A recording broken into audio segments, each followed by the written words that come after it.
Halo semuanya, selamat datang kembali di channel Suksespedia.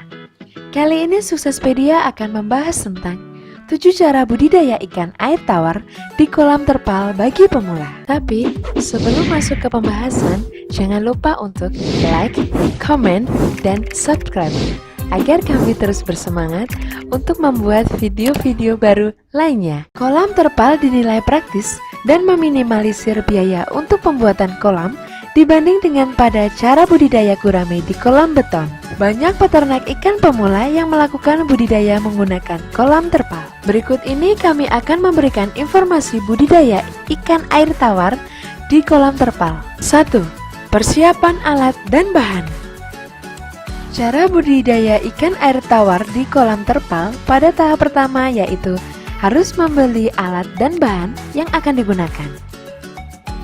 Bahan dan alat yang dibutuhkan harus sesuai dengan luas kolam yang akan dibuat. Peternak harus membeli terpal sesuai dengan luas yang dibutuhkan. Batas kolam harus disiapkan sesuai dengan dana modal maupun kebutuhan. Dasar dan dinding kolam yang dapat digunakan yaitu tanah, bambu, atau besi. Peternak harus memiliki pertimbangan anggaran serta jenis ikan yang akan dibudidaya. Kedalaman dan luas kolam akan berpengaruh pada luas terpal yang harus dibeli. Cara budidaya ikan mas di kolam terpal telah banyak dilakukan dan mendapatkan keuntungan pada hasil panen. 2. Persiapan lahan. Cara budidaya ikan air tawar di kolam terpal pada umumnya menyediakan lahan dengan luas tergantung pada kepemilikan peternak.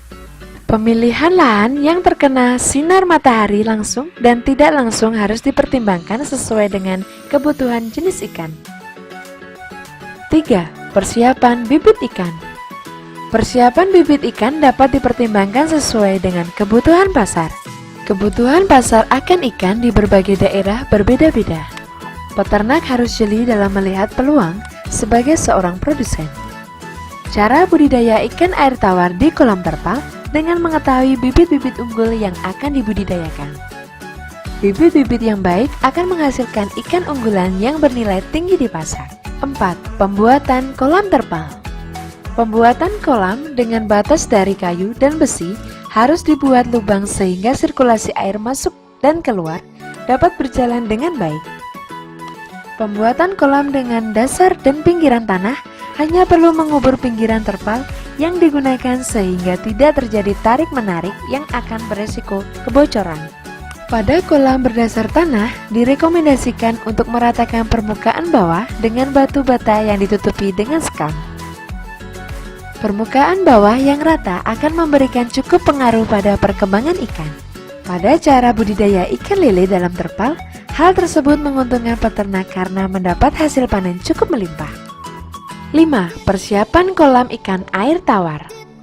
Pembuatan saluran air yang baik di kolam berguna untuk mempertahankan kejernihan air tanpa harus dilakukan pengurasan. Saluran juga akan membuat sirkulasi udara di air menjadi baik, sehingga ikan dapat tumbuh dan berkembang dengan baik. Salah satu yang direkomendasikan dalam pembuatan sirkulasi yang baik yaitu menggunakan pipa 1 inch dan pump air serta penyaringan. Pembuatan saluran buangan pada umumnya menggunakan pipa 5-10 inch sesuai dengan kebutuhan. Tahap nomor 6 ini adalah membuat saluran air untuk pembuangan air, karena nanti uji coba kolam dengan mengisi air sedikit. Hal tersebut untuk mengetahui ada atau tidaknya kebocoran. Kolam air yang diisi dibiarkan beberapa saat untuk melihat ada atau tidaknya volume air yang berkurang. Kolam yang telah dipastikan tidak mengalami kebocoran, kemudian ditaburkan pupuk kandang atau pupuk organik. Kolam yang telah ditaburi kemudian didiamkan selama beberapa hari. Kolam yang telah berwarna kehijauan pertanda telah banyaknya plankton dan hewan kecil yang berkembang biak. Penebaran benih ikan air tawar di kolam terpal. Bibit ikan ditebar dengan sesuai dengan luas kolam dan kepadatannya.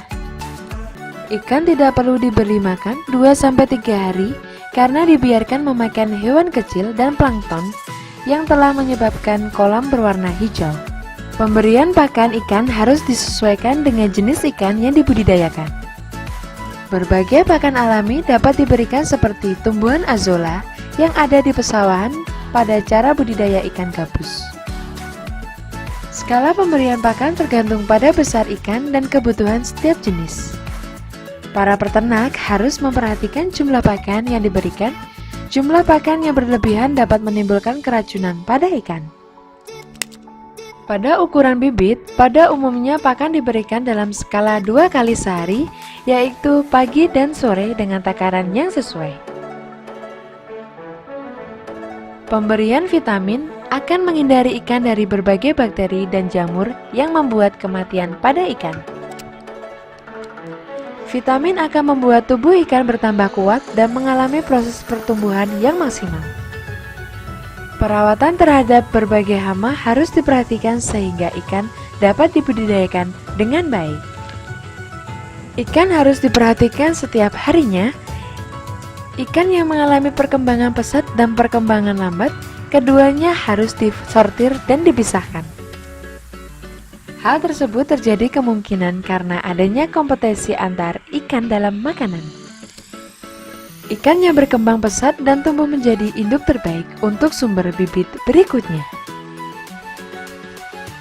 Pengurasan air kolam dapat dilakukan tergantung pada kebutuhan. Pengurasan air harus teratur tergantung pada jenis ikan agar pertumbuhan menjadi lebih maksimal.